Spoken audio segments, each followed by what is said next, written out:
Good morning and welcome to school today. It is Tuesday, the 18th of April. We don't have a song to sing, so let's go ahead and get our day started by standing for the pledge to the flag.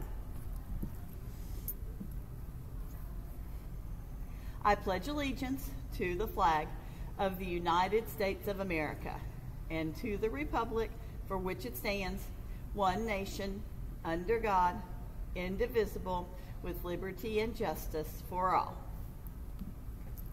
All right, let's see what we're having for lunch here on the 18th of April.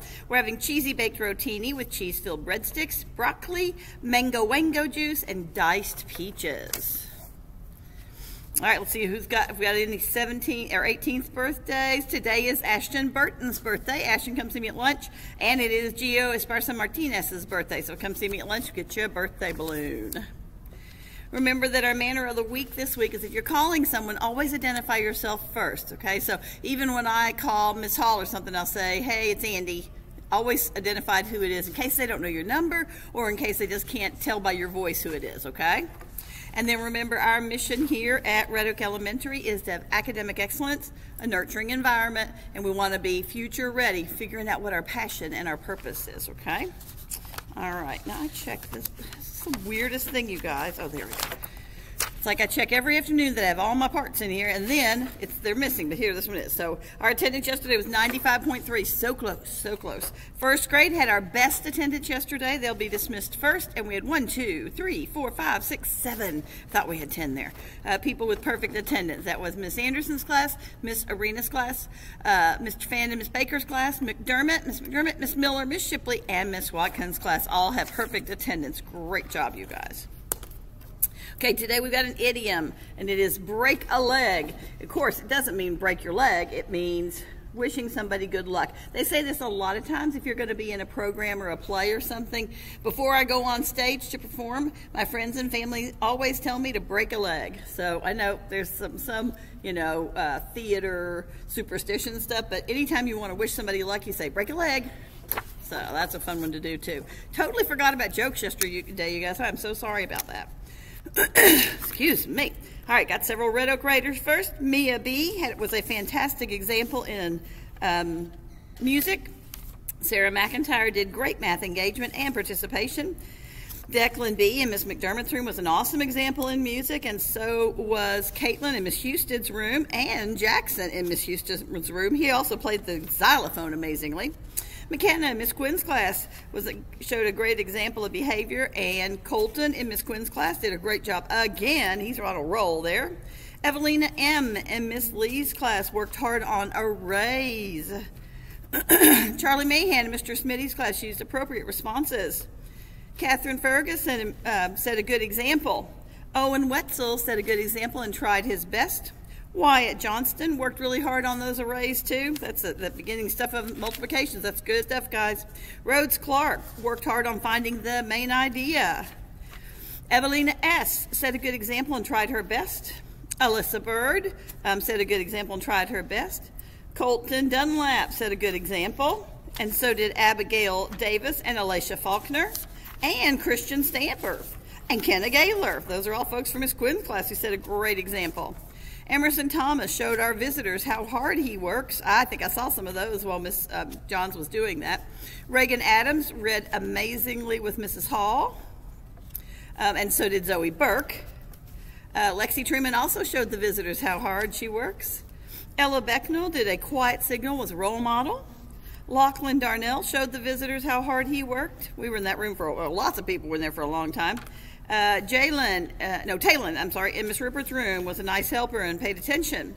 Cooper G. in Miss Rupert's room was a great example. Timothy Zook was silent and set a good example. And this one's to Miss Quinn's whole class from Mr. Jones.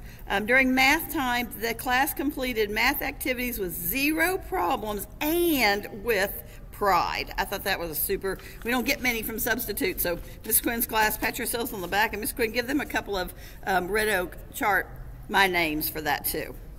Dom Goddard spelled out all his sight words. Coda Powell was a good sport. Miss Shipley's girls is so thankful and appreciative of all her girls for being respectful and responsible when she was sick on Friday. Wonder what happened with those boys. And then here's another one from Mr. Jones's class. Mr. Jones for Miss Quinn's class. Whole group reading, excellent behavior, hard work, great discussion, and great results. So will you put my name up there twice again, Miss Quinn? And Logan Gillum was on task in math class. Great job, you guys. I love those, especially from a sub. Gosh, we never get those, so that's super, super impressive. All right, some jokes. And I just was told a joke and it left me already, Aubrey. You're going to have to write it down for me, okay, Miss the Tiny Nelson, Aubrey, right? Write that down for me. What state sells the smallest drink? It's a funny one. Minnesota. That's a good one, too. And we did something of that before. Let's see here. Oh, we did that one, I think, didn't we? Okay. What is a reptile's favorite movie? The Lizard of Oz. I like that one, too. Why did the snake lose his case in court? Because he didn't have a leg to stand on. What kind of bull doesn't have horns? A bullfrog. And why did the skunk have to stay in bed and take his medicine? It was the doctor's odors instead of orders. That's a funny one, too. Ooh, why are fish so bad at basketball? Because they don't like to get close to a net. That one's funny, too. All right, let's say our Red Oak expectations. Make sure that everybody's saying those. Teachers, if you'll help me with that part, please. Respect ourselves, others, and our place. Expect to learn. Do our best. Own our behavior. Always treat others the way you want to be treated, and know we can. It is super important to me that you are kind to one another, that you keep your hands and your feet to yourselves, and that our hallways and our bathrooms are silent places. We are testing today, so it is even more important today that we travel silently because 3rd and 5th grade are doing iReady testing. 3rd and 5th graders, remember please to do your best work. If you get stuck on something, give it your best shot and then move on, okay? But remember, we talked about this a little bit in I think 2 different groups. If you speed through, the chances of you getting a good score are dropped by almost 10%. Okay, so I expect you to take your time, because remember, this is our last time that we'll do that this year, and this is how we'll decide where you go next year. So it's real important that you just take your time, do your best. That's all I'm asking, okay? So make sure that you're paying attention, reading the passages. Don't just guess real fast, okay? So take your time. Promise, promise, promise. All right, have a fabulous day. Do your work and your testing and do it well. And then we will see you guys in the morning. Teachers, we do have faculty this afternoon, and it is KSA training, and so that's going to be a longer one, okay? All right, have a great day. See you in the morning. Love you guys.